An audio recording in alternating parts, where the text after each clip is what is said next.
Thank you. Hello to everyone and welcome to Bournemouth University presentation. And my name is Nuria Moyano. I am the regional manager for Turkey, but also for Southern Europe. So today we are going to talk to you about our psychology master programs, and I am very pleased to let you know that we have with us two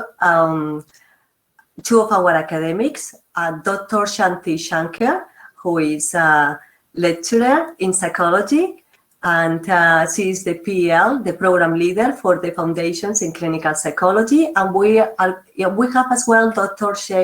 Rachel Mosley, and senior lecturer in psychology. Rachel at the moment she is teaching, but she will join us as soon as they come. But also I would like to introduce you to Talia, and who is from Turkey, and she has graduated from the Foundations in Clinical Psychology, and she will be talking to you later on about her experiences as Bournemouth University student. So I'm just going to share with you a presentation that we have prepared, and I know that some of you are our applicants, and you have an offer already from Bournemouth University, but some of you perhaps don't know too much about the university. So we have prepared in here a presentation where I'm going to talk to you to introduce the university, and so to talk about the facilities and the accommodation, and then our two academics, they will be talking to you about the programs, and finally Talia will be sharing with you her experiences. So let's start. Let me put this on. Someone please, if you can confirm that you can see my screen, just bear with me for a second. Yeah. Yeah, perfect. So we have done the introduction, so here we go. So Bournemouth University was established in 1992, and before that it was a polytechnic, and even before that it was a school. So we've been teaching for a long time, and we specialize in professional-oriented programs. And basically what it means is that we are a practical university or a vocational university, and all our programs have an element of practicality. In our undergraduate programs, all of them, they offer some kind of work placement opportunities, and much of our postgraduate programs as well. In recent years, the university has invested more than £250 million in our facilities, buildings, and in our academia. So you will be studying in a very beautiful campus. I know that for some of you it's important, the rankings. I always say, rankings are important, but it's also important that you look at the programs and you look where the place where you are going to study. But the university has done very well in the last few years. This year particularly, and we have gone up 26 places according to the Times Good University Guide, and 70 places in the Guardian. That is in our rankings, and we are in the number 56 in the rankings from 120 universities. In terms of world rankings, we are one of the top 400 universities in the world, and between the best 100 young universities in the world under 50 years of age. We have two campuses, Talbot campus, which is the home of all our undergraduate students, but also is the home of our psychology department. You will be studying in this campus, which is very beautiful. You can see some of the pictures in here, but I always recommend the students, and I'm sure that you will do, just to check the website as well. And then we have Lansdowne campus. Lansdowne is located in the town center, and it's only 5 minutes far away from the university and the coast and the center as well. It's a medium-sized university with more than 17,500 students. 12%, around 2,800, are international students coming from different countries. And it's very popular for Turkish students. We have 90 students this year commencing from Turkey. So Bournemouth is located in Bournemouth town, and we are in the south coast of England, as you can see in the map. And it's a very popular destination for tourism, but also it's very popular because of its beautiful 12 kilometers of sandy beaches. It's very cosmopolitan, international town, and it offers a lot of things to do for our students, and it's what I say to describe a university town.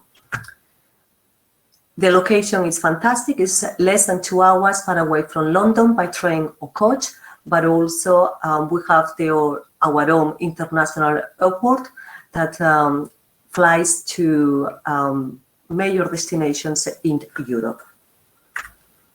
I know your accommodation is very important for you, so we guarantee accommodation to all our new students. You have a variety of options. You can stay in the campus or around the city center, and all our rooms are individual, so you don't have to share rooms, and most of them are in suite. The only thing that you share with other students is the kitchen in the communal areas. The prices vary, but it's about the cheapest, £103 per week, and you can pay £200 per week, depends on what you choose for a studio, for example. So today we are going to talk about these master programs in psychology. So we have the clinical and developmental neuropsychology, foundations of clinical psychology, the health psychology, and investigative forensic psychology. And as I mentioned it before, we are very lucky because academics who teach in these programs, they are going to be able to talk to you later on. From me to say just a few things. They are specialist masters, so that means that we are looking for people that have a bachelor's degree in psychology or relevant background. The duration is about 12 months program. All our programs start in September, apart from the clinical psychology program, which has 2 starters, one in September and the other one in January. So the next one is going to be in January if you are interested. We are still taking applications and students for this program. It's still open. And then in terms of academic entry criteria, you will need a bachelor's degree in psychology, relevant, with specific grades. Depends on the university that you are studying. Minimum is GPA of 2.5, or depends on the university, to 2.7. We also request an English qualification. So usually it's comparable to IELTS 7 overall, or the equivalent, in this case could be TOEFL, Pearson, or if you have 4 years bachelor's degree studied in English in your country, we will consider this as well. You have to graduate it within 2 years. The fees are £14,500, and we offer scholarships, £3,500 scholarship, to all those students that have a GPA of 2.8 if you are from Turkey. If you are from other countries, like for India, it will be 60% in your bachelor's degree. All this information is in our website, and probably Talia is putting the information as well for you in the chat. And so you are very welcome to talk to me later on if you would like some more information. And then finally, I just want to say that this year we also offer the opportunity scholarship, which is £1,000 to £1,500. And this is not based in your academic merit. This is based in your personal profile. To access this scholarship, you basically need to send me an email. We need to have your application in the system, and then depends on your personal profile, we will choose the students that can be eligible for the scholarship. So this is all from me, and I'm going to hand over to Dr. Shanti Shankar, who is going to talk to you about the Masters in Foundations of Clinical Psychology. Thank you. Hi, am I audible and clear? Sorry? Am I clear? Can you hear me? Yes, perfectly. Go ahead. I cannot see you, but the rest of the people can hear you and see you. So please go ahead. I do apologize if I have to suddenly bend or just get out in a minute, because I have my dog who's here, who's been quite silent, but he can bark. So if he does bark, I might have to just get him out of the house so that I can talk to you all.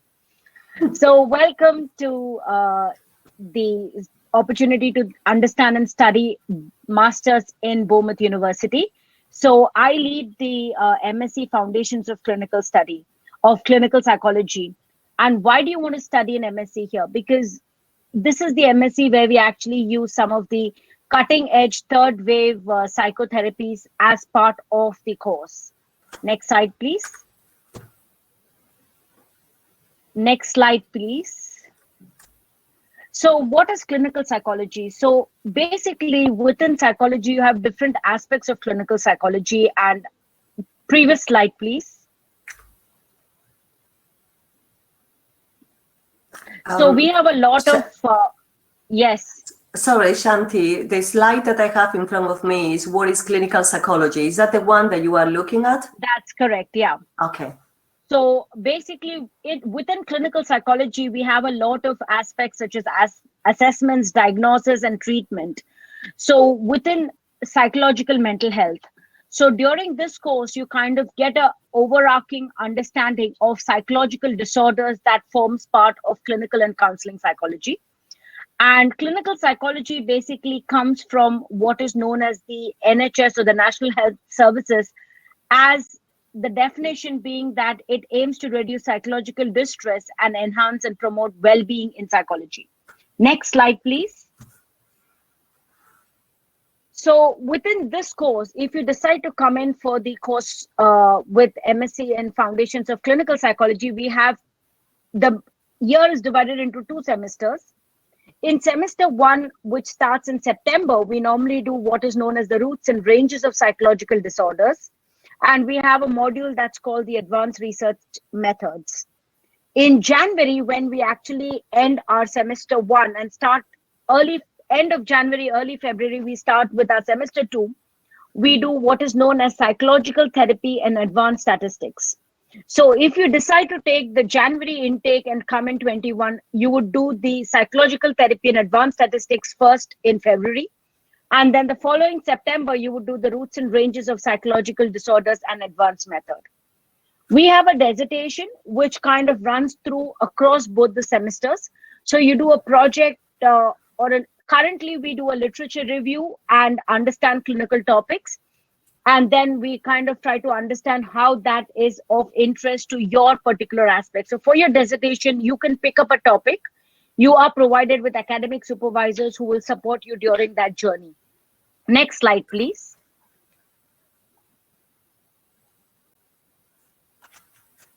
So how do we assess you? So you basically get into the course, and typically we assess students using both coursework assignments and exams. So during the semester, we provide you a lot of support to basically talk to you about how to assess what you do to get good grades and how do you actually do good courseworks.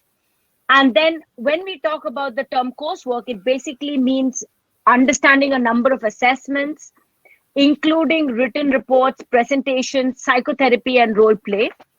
You also are measured by 100% coursework in the research methods unit. And you basically get to understand a lot more about statistics and how do you work around statistics, so on and so forth.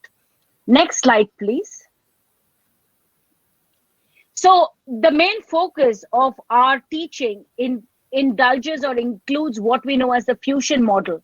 So when we say fusion, whether we do teaching or research within Bournemouth University, we ensure we bring in elements of professional practice, research, and teaching integrated into our masters. So we fuse together these aspects. So most of the lecturers who talk to you would have had some clinical experience or would be practicing clinicians at the NHS. So they come in and chat with you. I contribute to some of the teaching. I teach on the roots and ranges for the master's unit in clinical psychology. I have some experience of working as an associate psychologist at NHS. So we integrate that and we bring in the state-of-art research into our teaching. Next slide, please.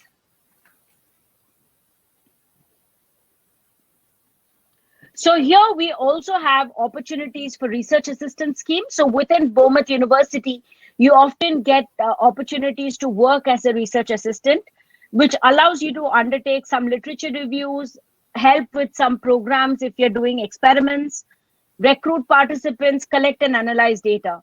So based on whoever is coming in at which year, we have different projects that come up during the year, and we invite applications for research assistant schemes if there are any evident ones. Next, please. This kind of research allows you to give you also opportunities to look for voluntary positions. So sometimes during the course, we have staff members who look for experience, who look for students who can provide some inputs into their research or their work. And it gives you an idea for you to basically support and also get a work experience. NHS psychologists who sometimes need help email us, and we kind of forward that opportunity or email to all of our students and provide them with any opportunities that comes during the year. And we work very closely with the local NHS because a lot of our students in undergraduate do placements there. And we also encourage opportunities for masters to gain some work experience. Next slide, please. In-course student support. So based into, as we already heard from Nuria, that we are based or we live in the Talbot campus. We have a very good student to staff ratio. So as your program leader, if you decide to do this course, I will be in touch with you during your induction week. You will have access to my office hours. You can have a chat with me. And we also provide you support as academic advisors. So we basically support you when you have some issues. We don't counsel you, but if you have problems or anxiety or not sure about how to write in a essay format or how to do a stats, we signpost you to other opportunities and support that's available within the universities. All of our staff members have 3 hours of office time per week. So if somebody is teaching on your course, they will have an office time. So if you have any questions, you can write to them. Next slide, please. Within the department at the Talbot campus, we have a lot of access to dedicated computer labs, which you can see on the first right side picture, first picture on the left of your screen. You have really good spaces within the university, which also allows you to basically experience and work 24 hours if you want. We've got an excellent library support, and also 24/7 computer services are available to some students on the campus when you need to. We also have research facilities such as EEG and TMS that you can access if you are interested in doing some research experience. And some of these methods are covered in the advanced research modules that is known as ARM in semester 1. Continue. So relevant to this MSc, what can you do? So this MSc gives you a foundation towards your clinical psychology opportunity. Being a specialist master's, you're expected to have a bachelor's in BSc psychology. And if you have a BSc psychology and some experience with your master's, you could apply for assistant psychologist jobs. You are eligible to apply for it. You can also continue with possible doctor clinical psychology training if that's something of interest to you. Again, that varies based on where you're from and how you work. There are separate opportunities available. You could train towards being an IEFT or a well-being practitioner, which is another opportunity that opens up for you, but might require you to have a little more training other than your master's. And basically, if you're interested to carry on as a counselor or work in PhD or clinical research area, then this master supports that application. Next slide, please. So the other opportunities you have are the different MSc, and I think I'll hand it over to Rachel, who's more equipped to talk about these 3 MScs. So over to you, Rachel. Thank you so much, Shanti. Hopefully everyone can hear me okay. Hello, everyone. Oh, now I can't see the slides. Oh, there we go. Now I can see the slides. Fabulous. So thank you for the introduction, Shanti. I'm Rachel. and I'm the program leader for MSc Clinical and Developmental Neuropsychology. So I'm going to just give you a quick overview of these 3 master's courses.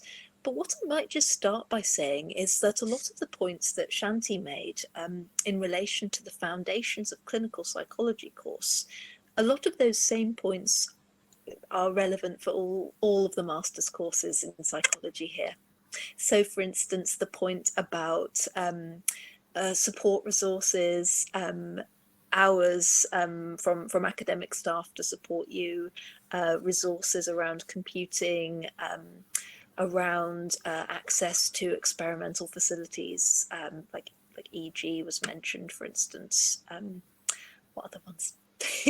A lot of the points that Shanti made are also things that are relevant to all of the courses. We share a lot of our resources and our support. So I'm going to just quickly go through all 3 of these courses just to tell you a bit about them. And one thing I'll mention, thank you, you've circumvented me, that's fabulous. One thing I'll mention about all 3 of them is that they all have part-time options as well.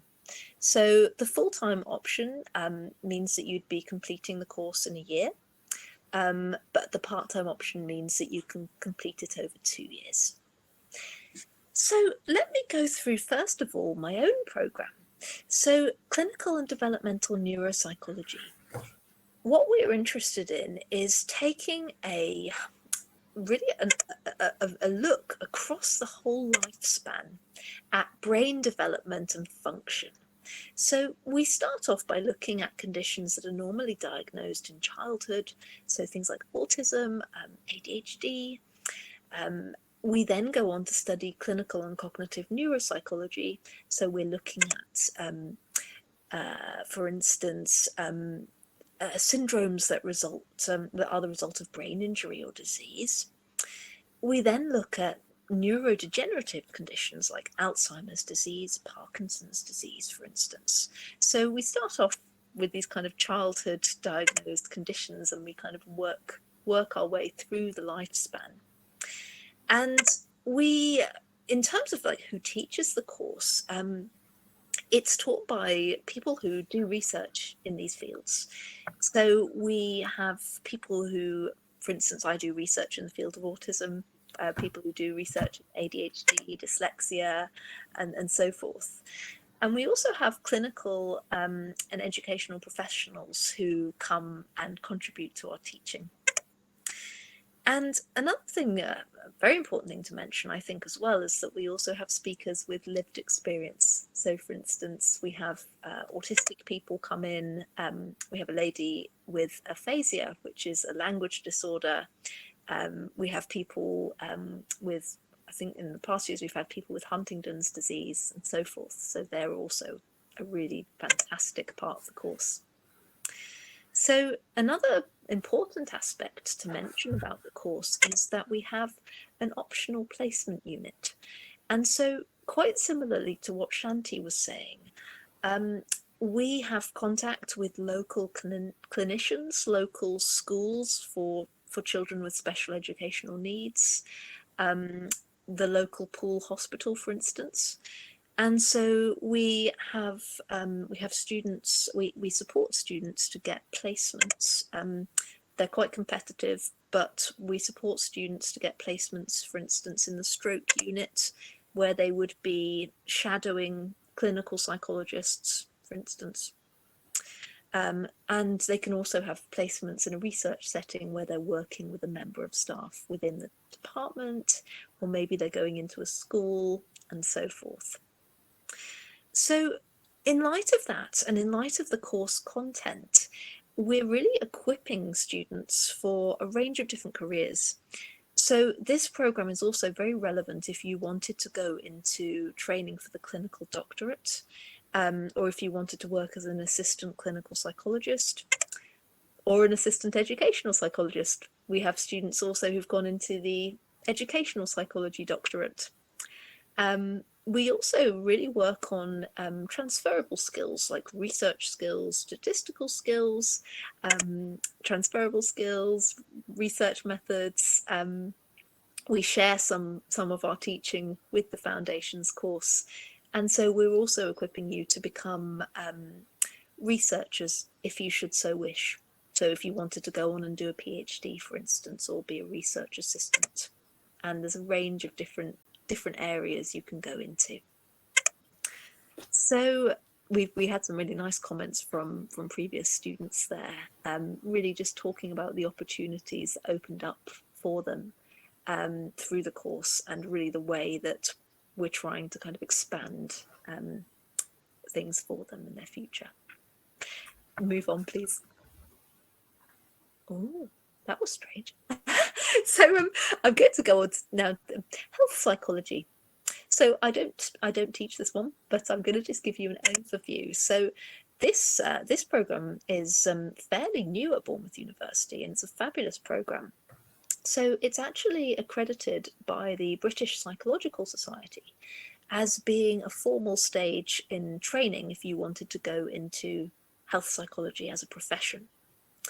And there's many different things that are studied within the course, but it has a really key selling point, because it's one of very few, in fact, indeed the only program on health psychology in the UK to take a lifespan approach that really follows an individual from childhood to adulthood to old age, and looking at impacts of stress across the lifespan, and also looking at resilience. So how people can protect themselves from the negative consequences of stress. So the lecturers involved are actually health psychologists themselves. They're accredited health psychologists. And the program also, it takes a very broad overview. It looks at healthcare. It looks at what it's like to live with a chronic illness. And in like the other programs, it makes a real point of giving you transferable skills, research skills, statistical skills, such that you could go on to a career in health psychology, but you could also go on to research. There's many transferable skills and applications and ways that it can take you. Important thing also to add about this course is that it has a compulsory placement. So unlike the clinical and developmental neuropsychology course, so that the one on the previous slide, that one has an optional placement, whereas this one has a compulsory one. So in neuropsychology, you would do a placement 1 day a week during the year, whereas if you wanted to, is optional. Whereas on the health psychology course, it's a compulsory placement, and you would do that more in a way that you do it every day for a period of time. So you'd like have 3 months. I can't remember exactly how long it is, but you'd have a kind of a block period, and it would be after your teaching. So yeah, there's also been some fantastic feedback for this one around just how helpful the staff were in helping people find placements that were relevant to their experience, and just how applicable that was to their learning. And the last course I'm going to mention is investigative forensic psychology. So, as you can tell from the name, this course takes a very broad approach. It captures investigative psychology and forensic psychology. So investigative psychology, it's looking at processes like what's happening when the police are investigating. How do the police investigate? How does it's a very broad approach, looking at the whole process from the crime scene to the courtroom, exactly as stated here, and looking into different aspects of crime. So theories of criminal behaviour, different types of crimes, so murder, serious offences, group offences, and we look into also things like face processing, which are more along the side of perhaps looking at witnesses and kind of looking at the lineup. And so this course is taught by experts and professionals in this area. So Terry Cole has worked for many years with the police, and they do a very wide range of activities. So they They have a crime house, so you would go into the crime house and look at a crime scene that had been mocked up for you. You would have a mock courtroom experience and learn how to present expert witness testimony yourselves. So they do a lot of very applied things. And in terms of employability, with this one, again, people go on to a range of jobs where they might go into the police, civilian detectives, crime analysts, control room operators, or safeguarding work, or courtroom work. And because this course also equips you with transferable skills, you would also be in a position to go into further education, further training, to, for instance, if you wanted to do a research PhD. And I think that's what I would end up with saying with this one. Is there another slide? No, that is the last one. Fantastic. Thank you very so much, Rachel and Shanti. Fantastic presentations and with plenty of information in there for our students. And just let me close the screen because I can't see you at the moment. So as soon as I close the screen, I will be able to see you and to see the chat as well. Okay, just bear with me for a second. Oh, here we go. I can see you all now. And so thank you ever so much. Am I going to hand over to Talia, who is our alumni, and also she graduated from the Masters in Foundations in Clinical Psychology, and she will be talking to you about her experiences. Talia. Thank you, Nuria. Hi, everyone. This is Talia. I graduated from the clinical psychology course last year. And I've been working with the NHS doing my studies, and I'm currently working for the NHS as a practitioner as well. So I will be sharing my screen and talk about my experience. Nuria, is it possible to disable your screen sharing so Talia can share? Oh, sorry. Yes, of course. Yeah. Okay. Thank you. So let me start.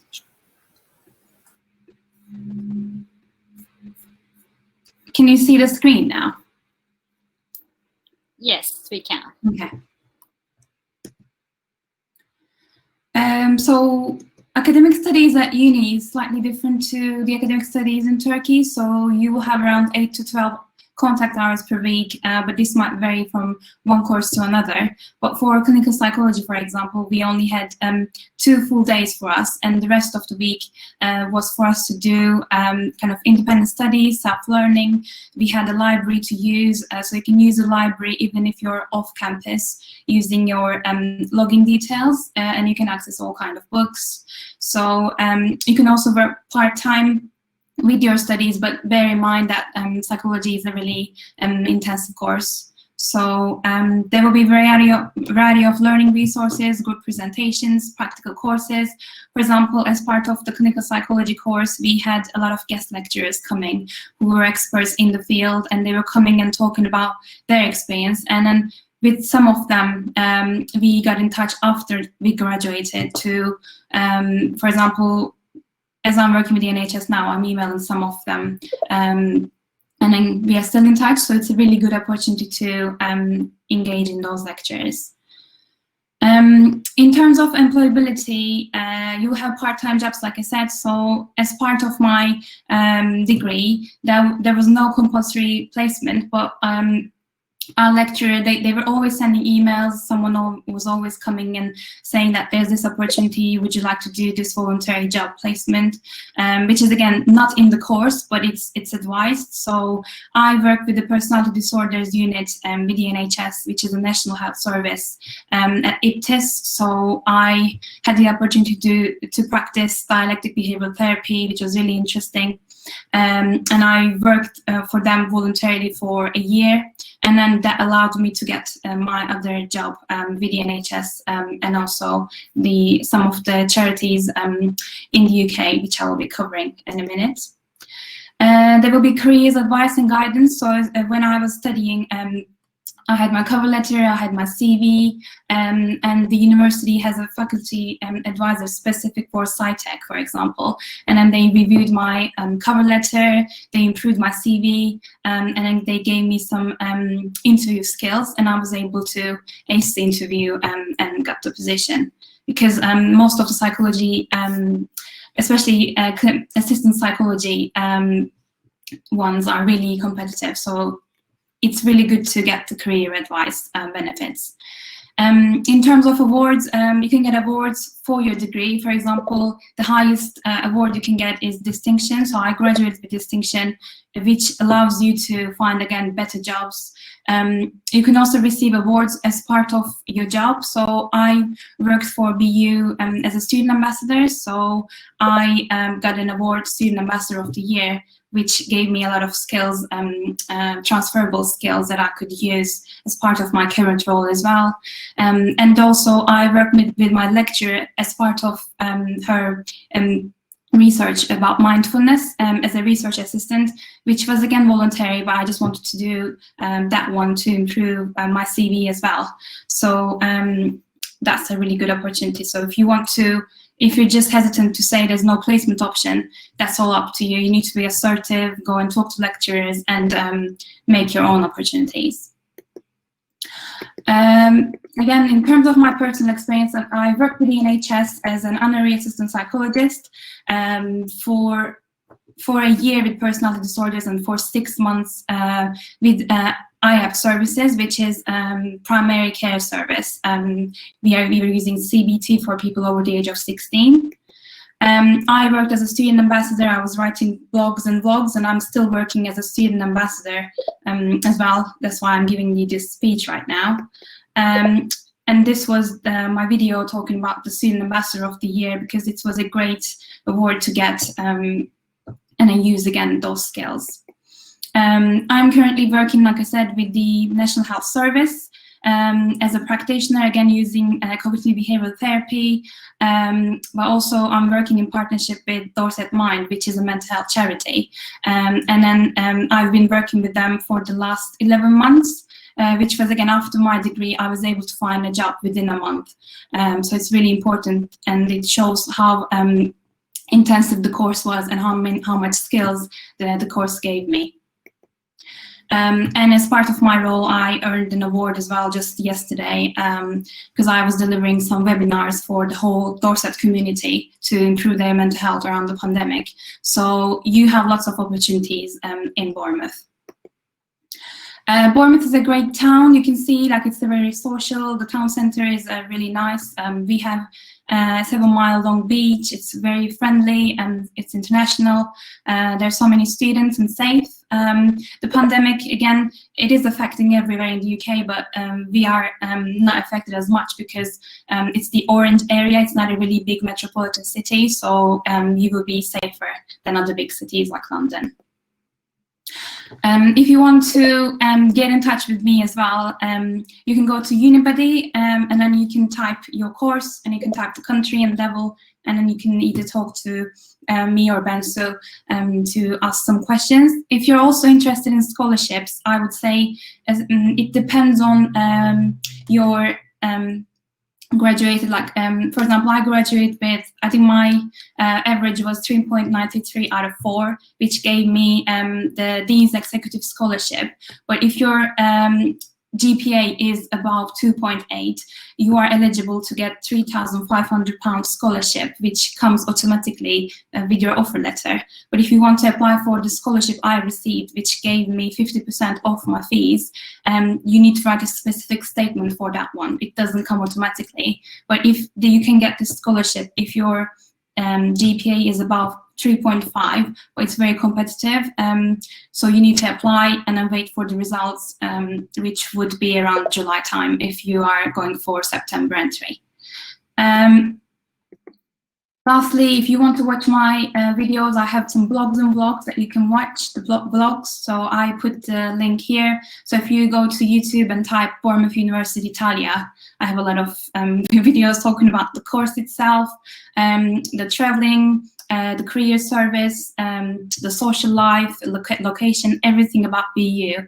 You can access them on YouTube.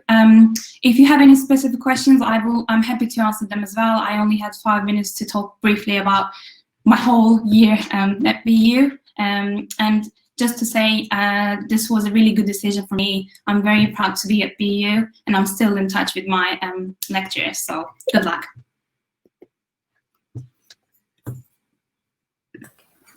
Thank you, Talia, and thank you so much for sharing your experience with the rest of the our students today.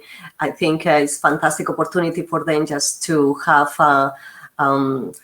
more information about our courses from people that are teaching in the programs, but also, from a student point of view. So that is a fantastic opportunity for them just to find out more about the programs from different perspectives. So that is brilliant. Thank you so much for sharing. And I can see that we have quite a lot of questions, and trying to catch up while you were talking with some of the questions, but you've been very kind to answer most of them. And just to, I can see a few questions with regards to entry requirements. And so, yes, just to confirm that you will need a bachelor's degree in psychology or relevant for most of the programs and in psychology. And the general GPA, it will be 2.5 from top Turkish universities, and for other not as well-known university, we will request 2.7.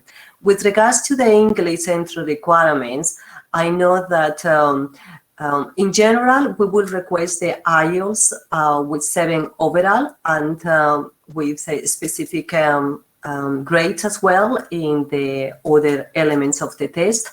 But we exempt students. It doesn't matter where you're from, whether you are, I can see that some students are not necessarily from Turkey today. So if you are from Turkey or from different places, doesn't matter.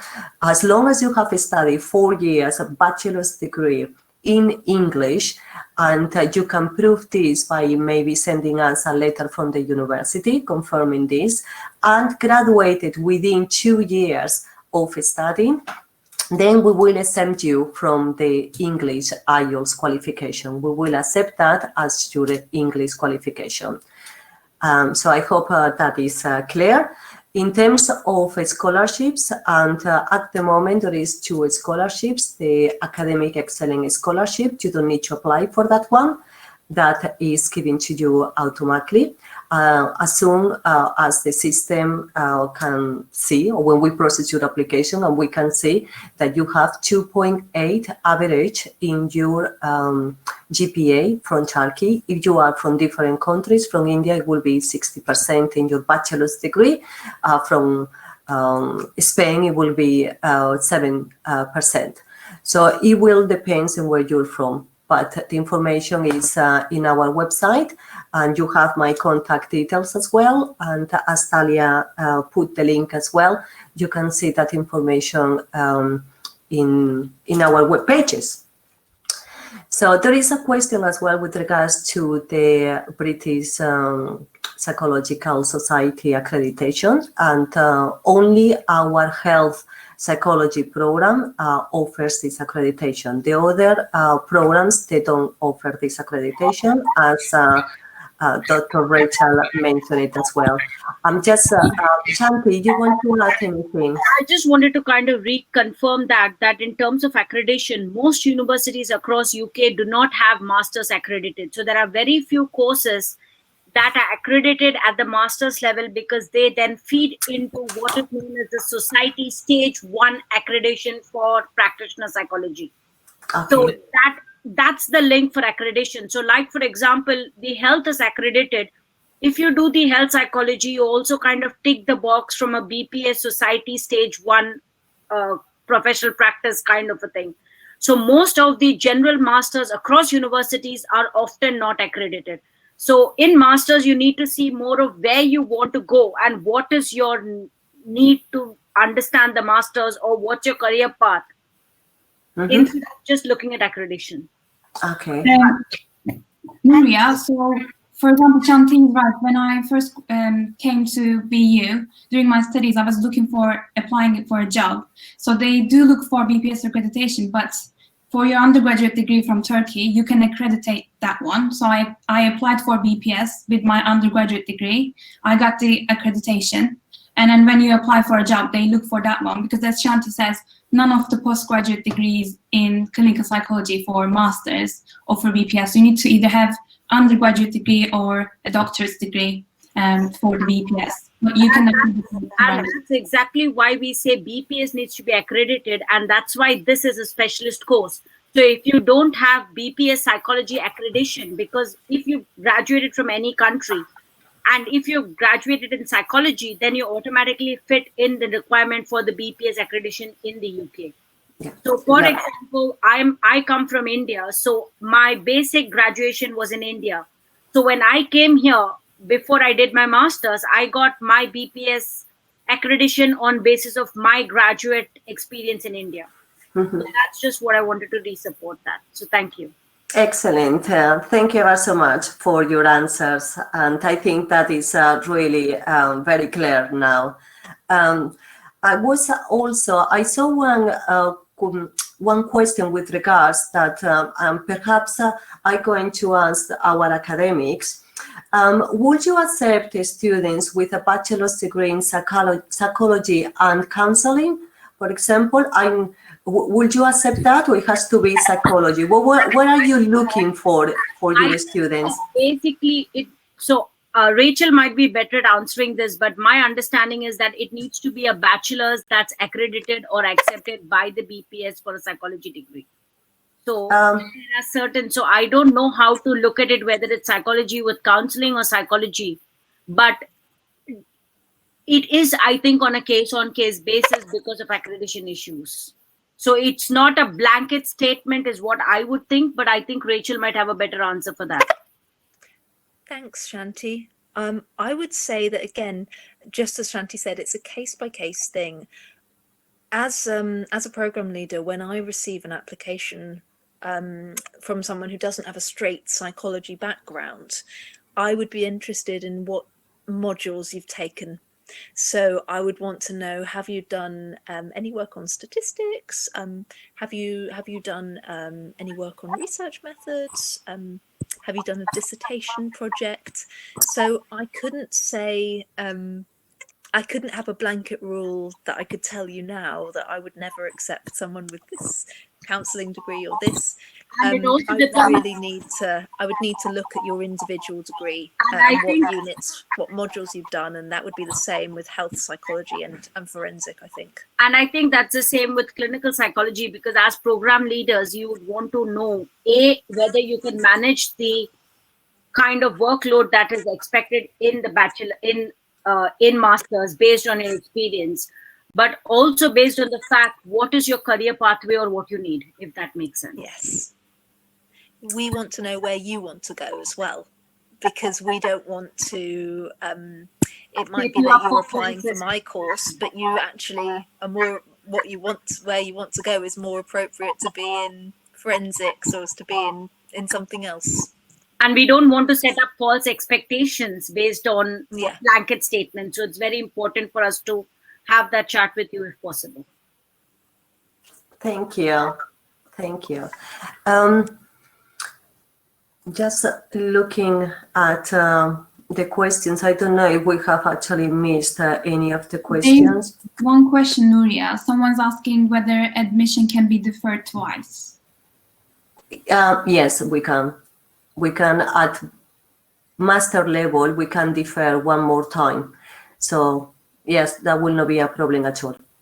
They just need, if we have already the application, they just need to send us an email to request the referral, and we'll defer to next year.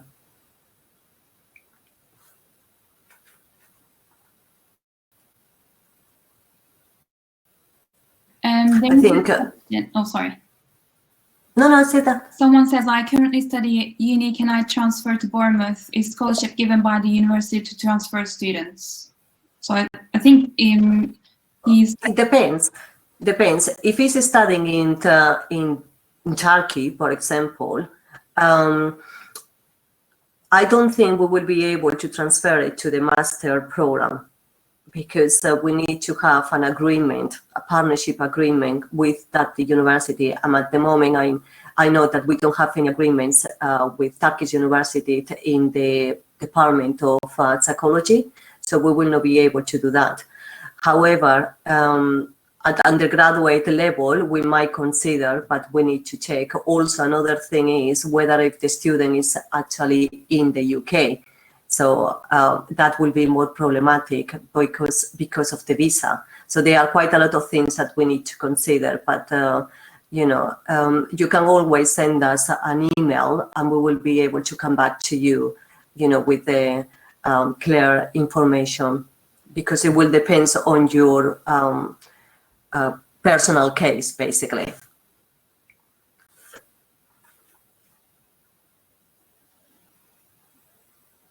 They are asking about the Executive Dean Scholarship. Yes, it is available on the website, but there are different ones for different faculties. For Yes, that's right. Tech. Yes, that's right. There is only one scholarship available at the moment, the Dean's Executive Scholarship, and it's very competitive. But please, if you have an average grade of GPA of 3.5 or above, I would recommend you to look at it. The deadline is on the 21st of November, so it will be next week, and that will be 50% discount in tuition fees.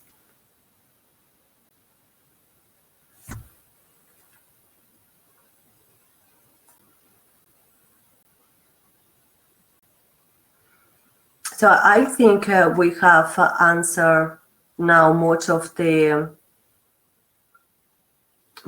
questions, and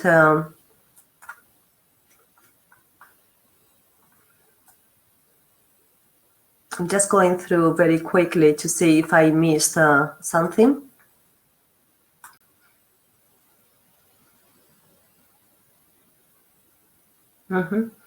Okay, so if there is not more new questions, you have our contact details. Please feel free to send me an email if you want to know anything about the university. I am your main point of contact. And if you would like to talk to Rachel or Shanti, you are very welcome to come through me or to contact them directly if it's only information about the program. But if it's general information, I will appreciate that you contact us, because we don't want to bombard the academics, with general questions that we can answer. So you have Talia as well. That she's happy to talk to you, and she's very knowledgeable about everything that is going on in the UK, and also, at the university. So, yes, Shanti. Nuria, somebody's asked a question about international student getting a place to work and visa sponsorship. So being somebody who has been international, I just would say, you can't have a blanket rule that we can say, yes, you can find a job, or no, you can find a job, because with the whole Brexit and everything, the visa issues are quite dynamic. So I would say it's a case on case basis, and it depends on your circumstances. So I don't think I can answer that question on a, yes, you will get a job, or yes, you'll get a visa, because it is beyond our control to support your visa application. Okay, just let me add something else. From last year, the government has implemented what is the graduated international route, and that is that for all our international students, and they will be able now to get this visa, which basically you can work in the UK after graduation for 2 years. So in theory, yes, you can work in the UK after graduation for 2 years, because you can apply for this additional visa, which is quite new, but during your studies, the maximum hours that you can work as an international student is 20 hours per week.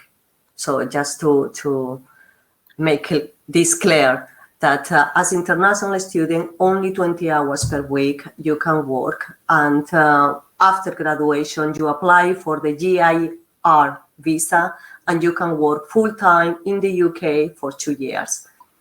Nuria, Dr. Rachel, Dr. Shanti, Talia, thank you very much for your presentations and experience sharing and all the information you provided.